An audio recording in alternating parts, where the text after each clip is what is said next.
все секреты правильного дрожжевого теста, а соответственно удачной и пышной выпечки. Досматривайте видео до конца, все подробно расскажу и покажу. С этим рецептом справится даже ребенок. Всем привет! Вы на канале Home Food. Подпишитесь, если вы еще не со мной, и давайте скорее готовить. Первым делом проверяем на качество дрожжи. В миску всыпаем 7 грамм сухих дрожжей и половину чайной ложки сахара. Заливаем все это дело 50 мл теплой воды. Перемешиваем и оставляем постоять минут на 15. Тест на качество пройден. Поднялась пышная шапочка. Свежие дрожжи – залог качественной выпечки. В другой миске смешиваем 2 средних яйца с чайной ложкой соли. Можно взять миксер, ну или как я, взбить в пену вручную. Этот способ тоже не слабо работает.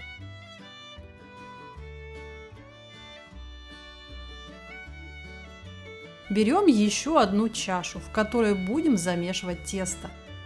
Всыпаем туда всю муку, 500 грамм. Делаем в муке углубление. Вливаем 160 мл теплого молока. Всыпаем 2 столовые ложки сахарного песка.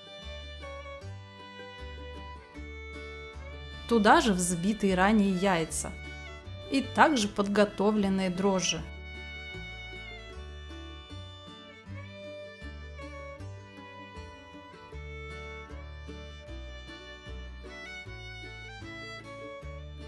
Замешиваем тесто. Я это делаю сначала ложкой, а после вымешиваю руками.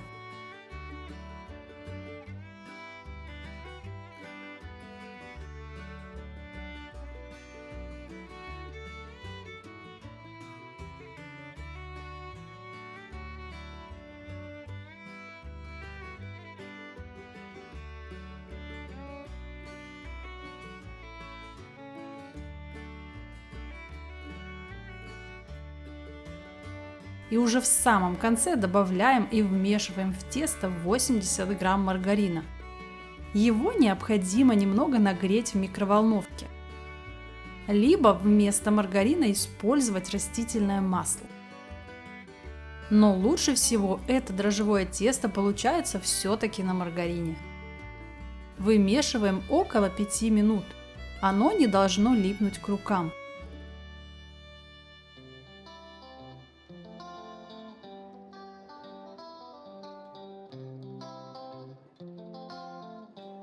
Гладкое и мягкое тесто должно получиться.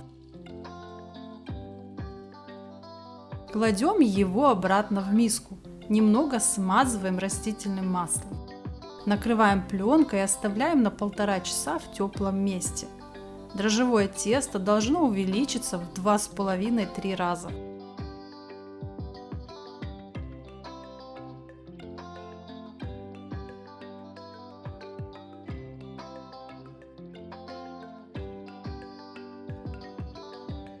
Очень эластичное и хорошее получается тесто по этому рецепту.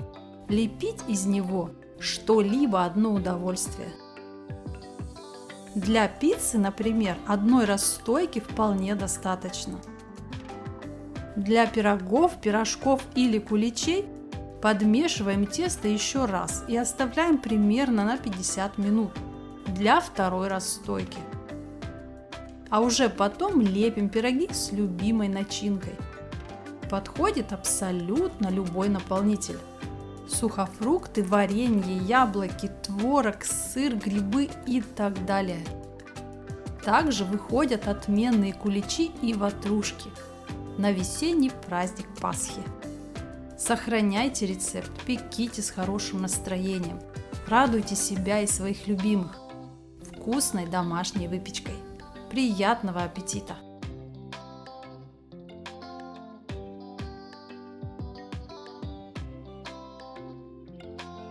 Понравилось видео? Подпишись, прокомментируй и поделись роликом с другом. А еще спасибо за палец вверх. Заходи в гости на мой ТикТок и Инстаграм. Ссылки снизу в инфобоксе. Всем желаю удачи в приготовлении и прощаюсь совсем ненадолго. До новых рецептов. Пока-пока!